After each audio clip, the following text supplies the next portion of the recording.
আজকে বানাচ্ছি কালো জিরে লুচি। তার জন্য আটা আর ময়দা মিশিয়ে নিয়েছি, নুন দিয়েছি, কালো জিরে দিয়েছি। এবারে এটা একটু মেখে নিচ্ছি ভালো করে। এর সাথে এবারে অল্প তেল দেব। তেল দিয়ে তেলটা ভালো করে মিশিয়ে নেব।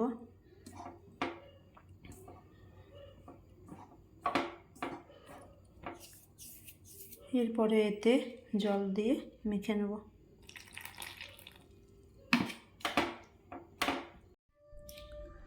ডোটা মেখে নিয়েছি। এবারে উপরে একটুকু তেল মাখিয়ে আধ ঘন্টা ঢাকা দিয়ে রেখে দেবো।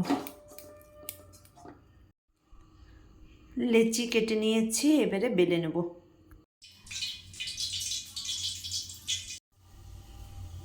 এই দেখো লুচিগুলো কি সুন্দর ভালোভাবে ফুলে গেছে আর লুচি হয়ে গেছে, কালো জিরা লুচি।